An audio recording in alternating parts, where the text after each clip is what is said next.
बिस्मिल्लाहिर्रहमानिर्रहीम। अस्सलाम वालेकुम। आज हम लोग डिस्कस करने जा रहे हैं ऑडिट स्प्रिंग 2026 का क्वेश्चन नंबर 2, जिसके अंदर हमें एक यूनिक किस्म के कुछ सिनेरियोज मिलेंगे देखने को। सबसे पहले हम इसकी रिक्वायरमेंट पढ़ते हैं। इसकी रिक्वायरमेंट है identify and explain the fraud risk factors present in the above scenario. हमने आइजा 240 के अंदर मुख्तलिफ फ्रॉड रिस्क फैक्टर्स ढूंढे थे। वो क्या थे फ्रॉड रिस्क फैक्टर्स? सर, हमने ये देखा था कि अगर कोई मैनेजमेंट फ्रॉड करती है तो वो किन रीजंस की वजह से फ्रॉड कर रही होती है। कुछ बुनियादी कॉन्सेप्ट्स थे उसके अंदर। सबसे बड़ा कॉन्सेप्ट कि मैनेजमेंट को इंसेंटिव या प्रेशर दिया जा रहा होता है। इंसेंटिव किस चीज़ का? इंसेंटिव या तो कोई सेल्स टारगेट होगा, प्रेशर या कोई टारगेट आने वाला अचीव करने का प्रेशर हो सकता है, प्लस उसके अलावा शायद किसी लेंडर की तरफ से कोई प्रेशर हो, शायद किसी कस्टमर के जाने का कोई डर हो, उसका प्रेशर हो। तो कोई भी इंसेंटिव या प्रेशर आपके ऊपर हो सकता है। इसके अलावा हमने वहाँ पर देखा था कुछ अपॉर्चुनिटीज़ होती है मैनेजमेंट के पास। अपॉर्चुनिटीज़ की वजह से भी मैनेजमेंट फ्रॉड कमिट कर रही होती हैं। देन तीसरा रीज़न था आपके पास एटीट्यूड्स या रैशनलाइजेशन। एटीट्यूड्स रैशनलाइजेशन का मतलब मैनेजमेंट का बिहेवियर इस तरह का हो कि वो फ्रॉड करने को बुरा ना समझें, वो ऑडिट को फजूल समझें, वो अकाउंटिंग जैसी चीज़ को एक रिस्पॉन्सिबिलिटी ना समझें बल्कि बस एक बोझ समझें। तो ये कुछ फैक्टर्स हमने ओवरऑल बर्ड आई व्यू से डिस्कस किए थे आइजा 240 के अंदर। अब हम लोग उन्हीं फ्रॉड रिस्क फैक्टर्स को यहाँ पर तलाश करेंगे और रिलेट करेंगे कि इसमें से कौन सा फ्रॉड रिस्क फैक्टर ट्रिगर हो रहा है, और फिर वो दो कॉजेज़ बन सकता है। या तो वो आपकी फ्रॉडुलेंट फाइनेंशियल रिपोर्टिंग करने पर मजबूर करेगा मैनेजमेंट को, या फिर वो मिस एप्रोप्रिएशन ऑफ एसेट पर मजबूर कर रहा होगा। जब हमने एक ओवरऑल बिग पिक्चर अपने जहन में तैयार कर ली, अब हम लोग इस पर काम कर सकते हैं। Your firm is the external auditor of vertex apparel limited for the year ended 31 December 2025। Audit के पेपर के अंदर ईयर एंड बहुत ध्यान से देखिएगा। उसका रीज़न क्या होता है? उसका रीज़न होता है कि अगर ये सवाल आइजा 560 सब्सिक्वेंट इवेंट का हुआ और आपने गलत डेट चूज़ कर ली तो अल्टीमेटली आपका पूरा सवाल गलत हो सकता है, पूरा कॉन्सेप्ट ख़राब हो सकता है, क्योंकि आइजा 560 के अंदर हमारे पास फेजेस होते हैं। खैर, during the audit planning stage the following matters were noted. मैं आपको साथ साथ सवाल पढ़ने का तरीका भी बता रहा हूँ और हमें इसका आंसर कैसे ड्राफ्ट करना है वो भी देख रहे होंगे हम। VAL's primary lender has imposed a financial covenant requiring VAL to maintain a minimum net profit margin of 8%। Sir, हमारा एक मेजर प्राइमरी लेंडर है, इसको हाईलाइट कर लेना चाहिए ऐसे पॉइंट को। प्राइमरी लेंडर है जो हमसे क्या रिक्वायर कर रहा है? वो हमसे कह रहा है कि एटलीस्ट आपके पास प्रॉफिट मार्जिन 8% का होना चाहिए। At the same time VAL's top 3 international customers have entered into exclusive supply arrangements with a lower cost manufacturer operating in a neighboring jurisdiction। Sir, एक तरफ तो हमारे सर पे एक मुसीबत आ पड़ी, हमारे सर पे नहीं, मैनेजमेंट के सर पे। और वो मुसीबत क्या थी? सर, वो मुसीबत थी कि हमारा एक प्राइमरी लेंडर है जो हमसे क्या रिक्वायर कर रहा है? वो हमसे रिक्वायर कर रहा है कि आपने एटलीस्ट 8% का प्रॉफिट मार्जिन अपने पास मेंटेन करके रखना है। ये हमारे लिए एक तरह का फाइनेंशियल कॉवेनेंट बना दिया उसने। और अगर हमने ऐसा नहीं किया तो इसका नतीजा क्या होगा? इसका नतीजा ये होगा, क्योंकि फाइनेंशियल कॉवेनेंट है, ये हमारा लेंडर है, तो अल्टीमेटली वो हमसे सारे के सारे पैसे डिमांड कर लेगा। अब मैनेजमेंट बन के सोचेगा उसको खुश रखने के लिए हम क्या कर सकते हैं। हम उसको खुश रखने के लिए की काम कर सकते हैं, हम अपने रेवेन्यू के नंबर को छेड़ेंगे, हम अपने COGS के नंबर को छेड़ेंगे, हम अपने एक्सपेंसेस को छेड़ेंगे, और अल्टीमेटली आखिर में जो नेट प्रॉफिट मार्जिन है उसको 8% पर रखने की कोशिश करेंगे। तो यहाँ पर एक बस जुमला पढ़कर मेरे जहन में कुछ चीज़ें आ गई, which is fraudulent financial reporting मैं यहाँ पर कर सकता हूँ। फिर उसके अलावा उसी पॉइंट पर एक दूसरा मसला आ गया, और वो क्या था? VAL का जो टॉप 3 इंटरनेशनल कस्टमर थे, हमारे 3 टॉप इंटरनेशनल कस्टमर्स ने क्या किया? उन्होंने हमारे साथ कॉन्ट्रैक्ट ख़त्म करके बल्कि एक लोअर कॉस्ट मैन्युफैक्चरर के पास चले गए, मतलब हमारे कॉम्पेटिटर के पास चले गए। हमारे कॉम्पिटिटर के पास क्यों चले गए? क्योंकि वो हमसे सस्ती प्रोडक्ट प्रोवाइड कर रहा था। अब सोचें ज़रा, एक तरफ मैनेजमेंट के सर पे 8% प्रॉफिट मार्जिन का डंडा रखा हुआ है, दूसरी तरफ हमारे 3 कस्टमर्स छोड़ के जा चुके, तो रेवेन्यू लूज़ हो रहा है मेरा। एक तरफ रेवेन्यू ऑलरेडी लूज़ हो रहा है, दूसरी तरफ से मेरा लेंडर मुझसे 8% का प्रॉफिट मार्जिन डिमांड कर रहा है। इस सिचुएशन के अंदर ये मेरे ऊपर क्या क्रिएट कर रहा है सर? ये मेरे ऊपर इंसेंटिव और प्रेशर क्रिएट कर रहा है। सर इंसेंटिव और प्रेशर किस तरीके से क्रिएट कर रहा है? अब इसको आपने लिखना किस तरीके से? आपने सबसे पहले एक हेडिंग लगानी है और उसके अंदर आपने बताना है भाई देखो ये जो पहला मसला है ना, एक मसला जो मुझे इसके अंदर मिला है अभी तक, इंसेंटिव और प्रेशर, इसकी वजह से मुझे ये मसला मिला। क्या मसला है सर? 2 मसले हैं इसके अंदर। पहला मसला है कि डेट कोवेनेंट्स वाली बात, दूसरा मसला है मेरे पास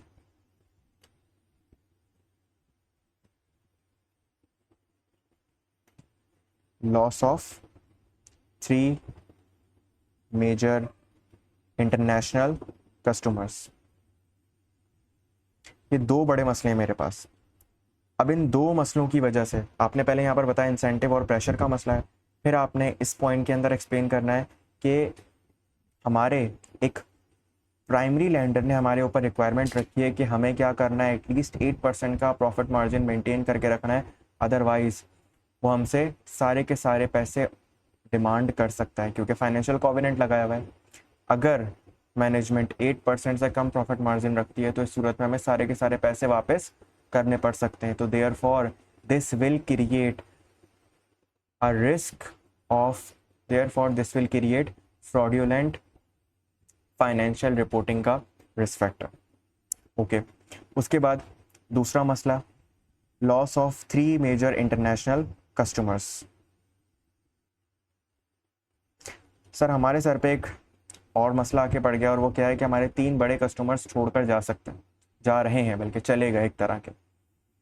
तो अब इस सिचुएशन के अंदर हमारे लिए क्या मसला क्रिएट हुआ सर? क्योंकि हमारे ऊपर ऑलरेडी, अब देखें यहाँ पर आपने क्या करना है, यहाँ पर आप इस बात को लिंक कर सकते हैं कि ऑलरेडी हमारे ऊपर एक मसला आया हुआ है कि हमें अपना प्रॉफिट मार्जिन 8% पर रखना है, अदरवाइज हमारा फाइनेंशियल कोवेनेंट ब्रीच हो सकता है। ऑन द अदर साइड हमारा रेवेन्यू लूज हो रहा है।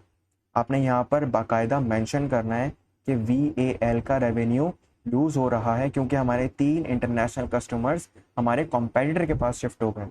इस सिचुएशन के अंदर VAL के ऊपर एक इंसेंटिव प्रेशर क्रिएट हो गया है, जिसकी वजह से वो फ्रॉडुलेंट फाइनेंशियल रिपोर्टिंग कमिट कर रहा होगा। इस तरीके से आप इसका एक पॉइंट कंप्लीट कर लेंगे। एक हिस्सा आपने सवाल का कंप्लीट कर लिया। सेकंड पार्ट पर आते हैं। During discussion the chief financial officer stated that he exclusively retains administrative access to the ERP's top level adjustments module. He explained that this arrangement is necessary because year-end accruals relating to potential contract incentives involve significant management judgment. Accordingly, such adjustments are processed personally by him on the final day of reporting period to avoid unnecessary internal speculation. Sir हमें एक और निराली बात पता चली कि हमारी management में जो एक चीफ फाइनेंशियल ऑफिसर है ना, उनके पास ERP के सारे एक्सेस राइट मौजूद हैं। और किस तरह के एक्सेस राइट? किसी को ऐड या लेस करने के नहीं, बल्कि एडजस्टमेंट्स रिकॉर्ड करने के। अब मुझे बताएं, अगर एक CFO के पास एडजस्टमेंट्स रिकॉर्ड करने के राइट्स मौजूद हैं, दूसरी तरफ उस बंदे के ऊपर फाइनेंशियल प्रेशर भी मौजूद है 8% वाली। ये देखें, पूरा एक ही कंपनी का सवाल है, अलग अलग कंपनीज नहीं है, तो हमें चीज़ें सोचनी हैं। दूसरी तरफ उसके ऊपर ये वाले मसले भी हैं, और प्लस हमने उसे एक तरह की अपॉर्चुनिटी दे दी है। गौर करें, उस बंदे को इतना बड़ा एक्सेस दे देना ये क्या है हमारे लिए? या आपने उसे अपॉर्चुनिटी प्रोवाइड कर दी है। इस अपॉर्चुनिटी की वजह से वो क्या कर रहा होगा? इस अपॉर्चुनिटी का वो गलत इस्तेमाल करेगा। और वो गलत इस्तेमाल किस तरीके से कर सकता है सर? वो अपनी मर्जी की फाइनेंशियल एंट्रीज को रिकॉर्ड कर सकता है। वो ईयर एंड पर एडजस्टमेंट्स रिकॉर्ड कर सकता है। किस तरह की ईयर एंड पर एडजस्टमेंट रिकॉर्ड कर सकता है सर अज्यूम करें कि मेरा 8% का टारगेट अचीव नहीं हुआ, तो मैंने क्या किया, मैंने सिर्फ एक एंट्री रिकॉर्ड करनी है विच इज़ रेवेन्यू क्रेडिट और रिसीवेबल डेबिट। अब इसमें ना कोई कैश का इफेक्ट आया ना कुछ आया, और ईयर एंड के बाद मैंने इस एंट्री को रिवर्स कर देना है। लेट से 1 महीने बाद मैं एक और एंट्री पास कर दूंगा, सेल्स रिटर्न डेबिट और रिसीवेबल क्रेडिट। फेक जीआरएन बनाने, फेक जीडीएन बनाने, इस तरह के एक्टिविटीज़ में परफॉर्म कर सकता हूँ। तो हमने जब सीएफओ को ईआरपी के, ERP stands for enterprise resource planning. What is ERP? Sir enterprise resource planning के अंदर आपके सारे के सारे मॉड्यूल्स, मिसाल के तौर पे सेल्स का मॉड्यूल, परचेज का मॉड्यूल, सैलरीज का मॉड्यूल, ये सब आपस में इंटीग्रेटेड होते हैं। अब हमने जब ये सारे मॉड्यूल्स या इस पूरे ईआरपी का एक्सेस सीएफओ को दे दिया और साथ में इसके अंदर टॉप लेवल की एडजस्टमेंट्स करने का इख्तियार भी दे दिया है, तो definitely this will create an opportunity. और इसकी वजह से सीएफओ क्या करेगा, देखें, एडजस्टमेंट्स का एक्सेस देने से वो मिस एप्रोप्रिएशन ऑफ एसेट नहीं कर सकता, वो पैसे चुरा नहीं सकता। वो क्या कर सकता है, वो फ्रॉडुलेंट फाइनेंशियल रिपोर्टिंग कर सकता है। और फ्रॉडुलेंट फाइनेंशियल रिपोर्टिंग किस तरह की करेगा, वो फ्रॉडुलेंट फाइनेंशियल रिपोर्टिंग यही रेवेन्यू क्रेडिट रिसीवेबल डेबिट कर रहा होगा, क्योंकि उसके ऊपर ऑलरेडी एक फाइनेंशियल प्रेशर डेवलप हुआ है। He explained that this arrangement is necessary because year-end accruals relating to potential contract incentives involves significant management judgment. Accordingly, such adjustments are processed personally by him on final day of the reporting period. Sir सोचें ये कितना बड़ा मसला है कि हमने staff को इतना इख्तियार दिया हुआ है कि वो अपनी मर्जी की एंट्रीज, मतलब जिस बंदे को लग रहा है कि यार यहाँ पर ये एंट्री आ जानी चाहिए, तो वो अपनी मर्जी की एंट्रीज यहाँ पर सच एडजस्टमेंट्स आर प्रोसेस्ड पर्सनली।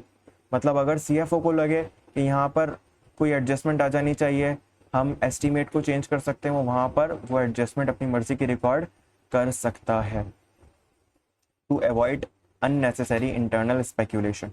ये उन्होंने एक फजूल की एक्सप्लेनेशन दी है, जबकि इतना बड़ा एक्सेस, इतनी बड़ी चीज़ आपने अपनी मैनेजमेंट को प्रोवाइड नहीं करनी, क्योंकि वो इसका मिसयूज़ कर सकती है। अब यहाँ पर आपने क्या एज एन ऑडिटर बात पिक करनी है, देखें ये चीज़ हमारे लिए, मतलब मैनेजमेंट के लिए क्या कर रही होगी, मैनेजमेंट के लिए एक अपॉर्चुनिटी क्रिएट कर रही होगी, मैनेजमेंट के लिए अपॉर्चुनिटी क्रिएट कर रही होगी। और अपॉर्चुनिटी खास तौर पे सीएफओ के लिए अपॉर्चुनिटी क्रिएट कर रही होगी, खास तौर पे सीएफओ के लिए। सीएफओ क्या करेगा, सीएफओ आपकी फाइनेंशियल, फ्रॉडुलेंट फाइनेंशियल रिपोर्टिंग करेगा। और किस मकसद से करेगा सर, क्योंकि ऑलरेडी आपकी कंपनी के ऊपर फाइनेंशियल प्रेशर्स आए हुए हैं, तो इस वजह से सीएफओ फ्रॉडुलेंट फाइनेंशियल रिपोर्टिंग कर सकता है। और आपने उसे उल्टा ईआरपी के इतने ज़्यादा एक्सेस प्रोवाइड कर दिया है कि वो अपनी मर्जी के एडजस्टमेंट्स पास कर सकते हैं। दूसरा मसला यहाँ पर आप क्या बताएंगे, दूसरा मसला आप यहाँ पर बता सकते हैं कि हर बंदा फाइनेंस टीम के अंदर अपनी मर्जी की एडजस्टमेंट, इस बात से यही मतलब निकल रहा है, such adjustment are process personally by him on the final day of the reporting period. मतलब अगर सीएफओ को लगता है कि यहाँ पर ये चीज़ आ जानी चाहिए, वो अपनी मर्जी के एडजस्टमेंट पास करके आगे बढ़ जाएगा। तो हमने इस तरह की अगर चीज़ें अपनी मैनेजमेंट को प्रोवाइड की हुई हैं, तो डेफिनेटली वो इसका मिसयूज़ कर रहे होंगे। और एक और चीज़ क्रिएट कर दी ये वाली बात कि हमारे जो कंट्रोल्स हैं वो क्या है, वीक है। हमारे कंट्रोल्स बहुत ज़्यादा वीक हैं, इस बात से ये अंदाज़ा होता है।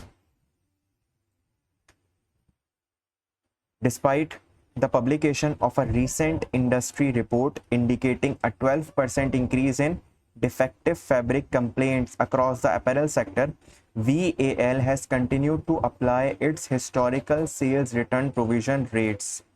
सर हुआ यह है कि हमारा 12% से डिफेक्टिव फैब्रिक कंप्लेंट्स बढ़ गई हैं। तो अल्टीमेटली अगर हमारी कंप्लेंट्स बढ़ेंगी तो हमारी सेल्स रिटर्न भी बढ़ेंगी आने वाले वक्त के अंदर। हमें अपना एस्टीमेट रिवाइज करने की ज़रूरत है। VAL has continued to apply its historical sales return provision rates। मतलब जो मैं पहले एक एस्टीमेट करता था सेल्स रिटर्न का, मैं पहले एस्टीमेट करता था प्रोविजंस का मैं आज भी वही एस्टिमेट कर रहा हूँ, जबकि एक तरफ मेरी कंप्लेंट्स बढ़ रही हैं, मुझे अपना एस्टिमेट रिवाइज करना चाहिए, लेकिन मैंने अपना एस्टिमेट रिवाइज नहीं किया। Management has justified this approach by referring to the VL's robust quality control procedures, asserting that no material sales return claims are expected। देखें, एक तरफ आपको नज़र आ रहा है कि 12% से कंप्लेंट्स बढ़ रही हैं, और दूसरी तरफ आपकी मैनेजमेंट ये एक्सप्लेनेशन दे रही है कि हमें लगता है कि नहीं नहीं कोई क्लेम्स में इजाफा नहीं होगा। तो अल्टीमेटली आपकी मैनेजमेंट एक अनएक्सेप्टेबल रीजंस प्रोवाइड कर रही है, जबकि आपका एस्टीमेट ये कहता है कि हमें अपने सेल्स रिटर्न के प्रोविज़न को भी 12% से बढ़ा देना चाहिए जैसे कि कंप्लेंट्स बढ़ रही हैं। तो हमें अपना एस्टीमेट रिवाइज करने की ज़रूरत है, और मैनेजमेंट यहाँ पर अपना एस्टीमेट रिवाइज नहीं कर रही। This will also create an opportunity, क्योंकि हमें एक बात समझने की ज़रूरत है। हमने फ्रॉडुलेंट फाइनेंशियल रिपोर्टिंग जब फ्रॉड ISA 240 पढ़ रहे थे तब भी हमने ये बात समझी थी कि एस्टीमेट्स मैनेजमेंट के लिए अपॉर्चुनिटी होती है। मैनेजमेंट उसमें जो चाहे खेल सकती है, क्योंकि एस्टीमेट्स एक ऐसे एरिया है जिसमें आप बहुत कम चैलेंज कर सकते हैं। एस्टीमेट्स क्या है? एस्टीमेट अंदाज़ा है। तो इसीलिए एस्टीमेट्स होने की वजह से एस्टीमेट्स, और वो भी एस्टीमेट्स मामूली सी नहीं बल्कि सिग्निफिकेंट एस्टीमेट्स होने की वजह से मैनेजमेंट के पास अपॉर्चुनिटी है कि वो क्या कर सकती है, वो फ्रॉडुलेंट फाइनेंशियल रिपोर्टिंग कर सकती है, और इवन वो कर रही है। फ्रॉडुलेंट फाइनेंशियल रिपोर्टिंग किस तरह से? सर, वो अपने सेल्स रिटर्न के प्रोविज़न को कम से कम करेंगे, वो अपने सेल्स रिटर्न के प्रोविज़न को कम से कम करके प्रॉफिट को ज़्यादा से ज़्यादा दिखाएंगे, ताकि एटलीस्ट उनका कॉवेनेंट ब्रीच ना हो, उनका लेंडर उनसे नाराज़ ना हो, और वो अपने काम में बिल्कुल परफेक्ट रहें। क्योंकि अल्टीमेटली जो उनके ऊपर एक बहुत बड़ा मसला अटका हुआ है वो उनका लेंडर है। देखिए, यह एक आपकी खासियत है कि उसने पहले पॉइंट के अंदर मसला बयान कर दिया, बाकी के दूसरे तीसरे पॉइंट के अंदर वो सिर्फ अपॉर्चुनिटीज़ प्रोवाइड कर रहा है। अक्सर बच्चे सिर्फ अपॉर्चुनिटीज़ लिख के आ जाएंगे, लेकिन हमें अपॉर्चुनिटीज़ का मैनेजमेंट मिसयूज़ कैसे कर सकती है आपने वो भी बताना है। अब अगर यहाँ पर वो मुझे एक एडिशनल इन्फॉर्मेशन दे दे कि मैनेजमेंट का बोनस लिंक्ड है इस चीज़ के साथ, तो बिल्कुल मैं इस अपॉर्चुनिटी को लिंक कर दूंगा कि अब अगर CFO इस तरह की 2 नंबरी करेगा तो वो किसी फाइनेंशियल प्रेशर में नहीं करेगा, बल्कि वो 2 नंबरी करेगा अपना बोनस अचीव करने के लिए। तो आपने सिचुएशन को लिंक करना है एक दूसरे पॉइंट से, किसी भी पॉइंट को आइसोलेशन में नहीं सोचना। चौथा point, a review of the prior year audit file revealed that 3 identified misstatements aggregating to ₹2 million against overall materiality of ₹8 million remained unadjusted। Sir, पिछले साल की ऑडिट फाइल जब हमने देखी तो हमें पता चला कि हमारे कोई 2 मिलियन की मिस स्टेटमेंट्स जो हैं वो अनएडजस्टेड रही हैं। आप लोगों को पूरे ऑडिट में आपने पढ़ा एक चीज़ कि जब भी हम परफॉर्मेंस फेज के अंदर कोई मिस स्टेटमेंट्स आइडेंटिफाई करते हैं तो हम भागे भागे मैनेजमेंट के पास जाते हैं, हम मैनेजमेंट से कहते हैं कि काइंडली आप इनको ठीक कर दें। अगर मैनेजमेंट उसको करेक्ट कर देती है तो हम कहते हैं ठीक है, अगर मैनेजमेंट उसको करेक्ट नहीं करती तो फिर इस सिचुएशन के अंदर हम लोग उसको कंपेयर करते हैं मटीरियलिटी के साथ। अगर वो मिस स्टेटमेंट मटीरियल होती है तो फिर हम अपना ओपिनियन क्वालिफाई कर देते हैं, और अगर वो मिस स्टेटमेंट्स इमटीरियल होती हैं तो फिर उस सिचुएशन के अंदर हम अपना ओपिनियन अनमॉडिफाइड जाने देते हैं, क्योंकि वो इमटीरियल। लेकिन अब इसको सोचिएगा फ्रॉड के पर्सपेक्टिव से कि मैनेजमेंट ने 2 मिलियन की मिस स्टेटमेंट को एडजस्ट नहीं किया। सर, कोई बात नहीं, हम ओपिनियन हमने पिछले साल का क्वालिफाई नहीं किया, लेकिन 2 मिलियन जानबूझकर एडजस्ट ना करना, देखें गलती हुई 2 मिलियन की, कोई बात नहीं, आप एडजस्ट करो, आगे बढ़ जाओ। लेकिन एक तो गलती ऊपर से सीना जोरी कि मैं इस 2 मिलियन को एडजस्ट नहीं करूँगी, ये हमारे लिए एक मसला बन सकता है। किस तरह का मसला? सर, मैनेजमेंट का एटीट्यूड इस बात की अलामत है कि वो हमारी बात नहीं समझती। मैनेजमेंट का एटीट्यूड इस बात की अलामत है कि वो शायद हमारे इस 2 मिलियन के अमाउंट को इतना फजूल समझते हैं कि वो कहते हैं इसको एडजस्ट करने की क्या ज़रूरत है, क्या ही फ़र्क पड़ जाएगा। At that time the CFO commented that auditing is about the big picture, not clerical nuances। आप सोच देखें ज़रा कि CFO कमेंट क्या दे रहा है कि ऑडिट तो बस एक बिग पिक्चर होती है, तुम क्या ये छोटी मोटी चीज़ों के अंदर पड़ गए। अब ऑडिट में अगर तुम्हें छोटी मोटी चीज़ें देखोगे तो काम कैसे चलेगा? तो ऑडिट के अंदर हमें छोटी मोटी चीज़ें नहीं देखनी, बल्कि एक बिग पिक्चर का नाम होता है ऑडिट। इस तरह के जब एक लेम एक्सक्यूजेस आपका CFO दे रहा होगा तो आप अंदाज़ा करें कि सामने मैनेजमेंट का एटीट्यूड कैसा होगा। And that requesting adjustments for such differences would distract the finance team's focus from more strategic matters। और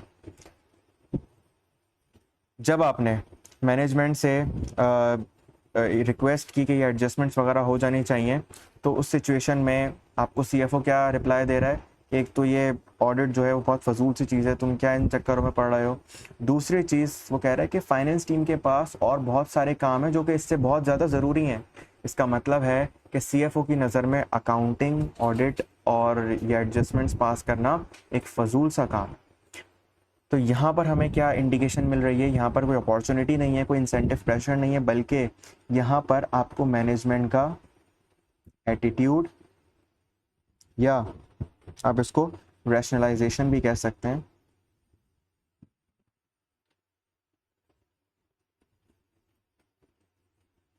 और मैनेजमेंट का एटीट्यूड किस बात की अलामत है यहाँ पर? सर यहाँ पर मैनेजमेंट का एटीट्यूड आपको ये बता रहा है एक तो वो इनएप्रोप्रिएट अकाउंटिंग कर रहे हैं,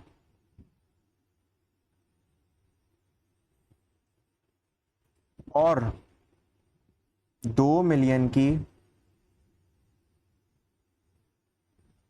मिस स्टेटमेंट को इंटेंशनली एक तरह से एडजस्ट नहीं कर रहे, मतलब गलत अकाउंटिंग ट्रीटमेंट को वो जस्टिफाई कर रहे हैं अनएडजस्टेड।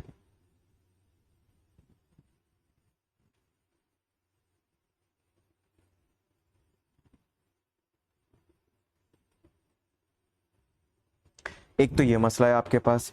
सर दूसरा मसला ये है, सर दूसरी तरफ वो जो माशाल्लाह से CFO साहब हैं हमारे, वो ये कह रहे हैं कि ये ऑडिट तो एक बिग पिक्चर है भाई। ये ऑडिट क्या है? ये ऑडिट एक तरह की बिग पिक्चर है, नॉट क्लैरिकल नुएंसेस। तो तुम क्या इन फजूल चक्करों में पड़ गए हो? तो इससे आपको CFO की सोच पता चल रही है, और वो सोच क्या कह रही है कि इनके लिए disregard the audit and accounting profession, audit and accounting records, sorry profession है, रिकॉर्ड्स। सर इससे हमें ये बात पता चल रही है कि मैनेजमेंट की नज़र में ऑडिट और अकाउंटिंग की कोई अहमियत नहीं है। देखिए मैंने आपके सामने कुछ की पॉइंट्स रखे हैं, अब अगेन इनसे हम एक जुमला बना रहे होंगे कि CFO की एक्सप्लेनेशन विच इज़ के big picture not clerical nuances demonstrates that the importance of maintaining the auditing and accounting records are ineffective and unnecessary in the perspective of management of VAL। मतलब उनकी नज़र में ये चीज़ें होना एक गैर ज़रूरी और गैर अहम चीज़ें हैं। उसके अलावा आखिरी जुमला जो हमें प्रोवाइड किया गया मैनेजमेंट की तरफ से, और वो क्या था? हमें मैनेजमेंट की तरफ से एक जुमला दिया गया कि फाइनेंस टीम के पास और बहुत ज़रूरी काम है, तुम्हारा काम एक तरह का फजूल काम है। तो ये डोमिनेंट बिहेवियर है इनकी तरफ से ये एक अदद डोमिनेंट बिहेवियर है। एटीट्यूड के अंदर ये बात कवर हो रही है कि इनका रवैया कुछ इस तरह का है कि ये हर चीज़ अपनी मर्ज़ी से करवाना चाह रहे हैं, ये ऑडिट में एडजस्टमेंट्स को एक्सेप्ट नहीं करते, ये ऑडिट को, अकाउंटिंग को एक फजूल सी चीज़ समझते हैं। और अगर हम इनके पास कोई एडजस्टमेंट सही करवाना चाहें तो बदले में ये क्या कह रहे होते हैं? सर ये बदले में कह रहे होते हैं कि staff is having more strategic work to do. इस तरह के रीजंस वो आपको प्रोवाइड कर रहे होते हैं। अब देखिए मैंने आपके सामने कुछ की पॉइंट्स इन सवालों में से लिखे हैं जिनसे आप अपना आंसर ड्राफ्ट कर सकते हैं। आई होप आप लोगों को ये बात समझ में आई होगी कि हमसे कहाँ गलती हुई है और हमने इस सवाल में कहाँ पर क्या गलती बच्चों ने की होगी जिसकी वजह से उनके इस सवाल में पासिंग मार्क्स नहीं आ सके। 9 नंबर का ये सवाल था, आपने अल्टीमेटली ये जो 3 बातें यहाँ पर हाईलाइट की तो आपको 3 नंबर एक स्पेसिफिक फ्रॉड रिस्क फैक्टर से मिल रहे होंगे, 3 इंसेंटिव प्रेशर से, 3 अपॉर्चुनिटी से और 3 एटीट्यूड रैशनलाइजेशन से। आपने इनके ऊपर 2-2 3-3 लाइन एक पॉइंट के ऊपर लिख देंगे। अगर उसमें से आधी बात तो आप सवाल में से ही कर रहे होंगे, लाइक CFO ने ये वाली बात कही, CFO ने 2 मिलियन के एडजस्टमेंट से इनकार कर दिया, और बाकी की आधी बात आपकी इसी में गुजर जाएगी, which will create a risk for fraudulent financial reporting या मिस एप्रोप्रिएशन ऑफ एसेट्स। अब यहाँ पर सब कुछ फ्रॉडुलेंट फाइनेंशियल रिपोर्टिंग से लिंक था, और फ्रॉडुलेंट फाइनेंशियल रिपोर्टिंग करने की वजह हमारे पास ये प्राइमरी लेंडर था जिसने हम पे एक रिस्ट्रिक्शन लगाई थी कि हमें 8% का प्रॉफिट मार्जिन मेंटेन करना है। इस सवाल में इतना ही कुछ था। अपना ख्याल रखिएगा। अल्लाह हाफिज़।